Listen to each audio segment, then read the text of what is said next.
मैंने सुना है सर आप आयरन मैन दौड़ने जा रहे हैं। हाँ, यस। तो सर ये क्या होता है सर आयरन मैन? सबसे पहले तो आप हमें हमारे व्यूअर्स को बता दीजिए कि ये होता क्या है आयरन मैन। ये आयरन मैन एक कंपटीशन है, एक इंटरनेशनल कंपटीशन है, और इंडिया में होता है हाफ आयरन मैन, मतलब कि ये हाफ द डिस्टेंसेस होते हैं।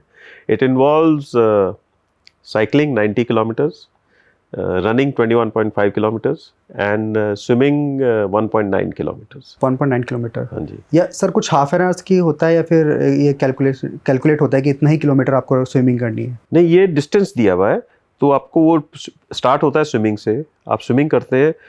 और ये स्विमिंग समुद्र में होती है? समुद्र में होती है, ये नॉर्मल कोई नहीं स्विमिंग पूल में नहीं होती। ये गोवा में है ये कंपटीशन। अच्छा। एंड ये समुद्र में होती है स्विमिंग। एंड आप पहले स्विमिंग करते हैं, फिर वहीं पर आपकी साइकिल लगी होती है, आप वो साइकिल में आप चेंज करते हैं और साइकिल करके वापस आते हैं, साइकिल स्टैंड पे लगाते हैं, उसके बाद आपका रन स्टार्ट होता है। एंड आपके पास वो चिप वाला बैंड होता है जिससे आपकी पूरी टाइमिंग ली जाती है। एंड ये कंपटीशन। तो सर कैसे आया ये, मतलब ये अब आपने तो इतना इजी वे में बता दिया ये करना है ये करना है ये करना है। मैं सुन के ही सोच रहा हूँ कि एक तो समुद्र में इतनी स्विमिंग करनी है, फिर उसके बाद आप 90 किलोमीटर की साइकिलिंग करेंगे, फिर उसके बाद आप उसके बाद रनिंग भी करेंगे। तो सर ये तो जैसे नहीं, एक्चुअली ये आपके दिमाग में है। आपने अगर डिसाइड कर लिया कि मैंने 2000 लाइक फॉर यू, आपने बोला मैं 2026 में आयरन मैन में पार्ट लूँगा, ठीक है। सो आपने वो कर दिया, एंड देन तो आप फिर उसकी तैयारी करना स्टार्ट करेंगे। आप लोगों से मिलेंगे जिन्होंने पहले किया हुआ है, आप उसके बारे में पढ़ेंगे।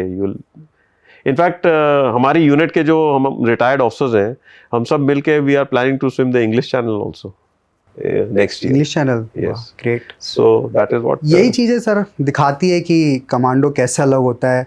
जैसे आपने बोला कि ये करना है, ये माइंड में सिर्फ सेट करना है हमें। बहुत बहुत शुक्रिया सर आपका ये सब चीज़ें बताने के लिए। और भी 2-4 क्वेश्चंस है सर, बहुत छोटे छोटे क्वेश्चंस है, इसका रैपिड फायर की तरह हम इसका आंसर ले लेते हैं। सर आपका फेवरेट वेपन कौन सा है? क्योंकि वेपन्स की बात मैं करना चाहता था लेकिन टाइम की थोड़ी। ओके। एक चेकोस्लोवाकियन वेपन था VZ-58।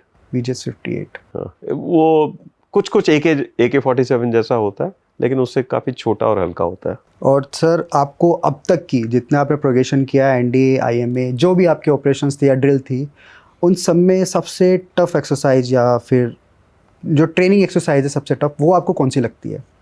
आपको पर्सनल, मैं आपका पर्सनल ओपिनियन जानना चाहता हूँ।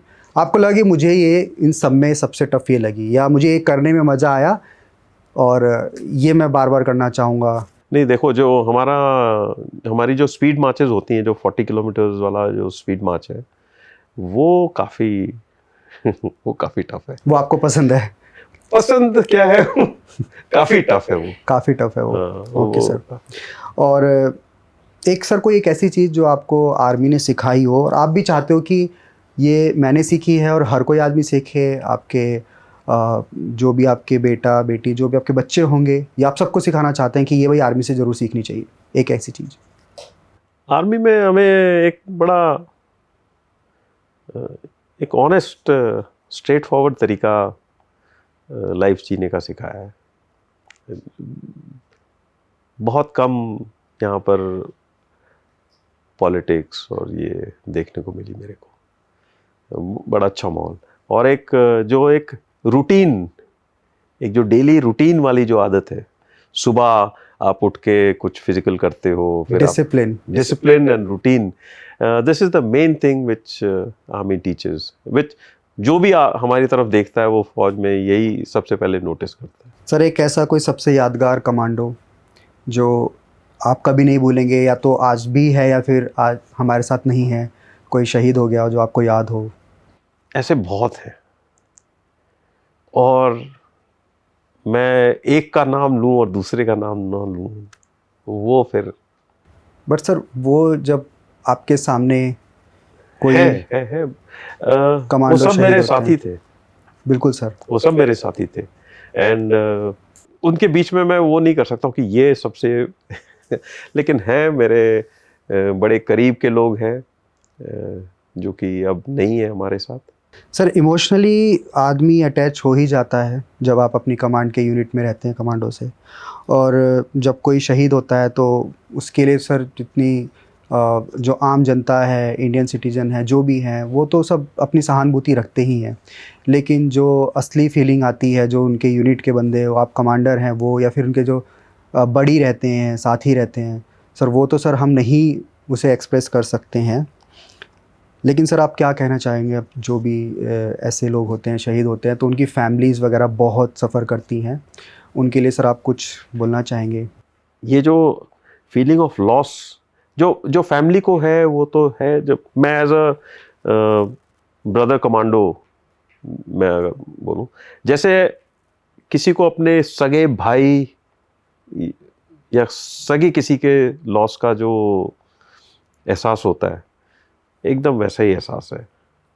And her her her moment पर उनका नाम आता ही रहता है जब आप यूनिट में होते हो ना, कि वो फलाना ऐसे करता था या फलाना ऐसे बोलता था।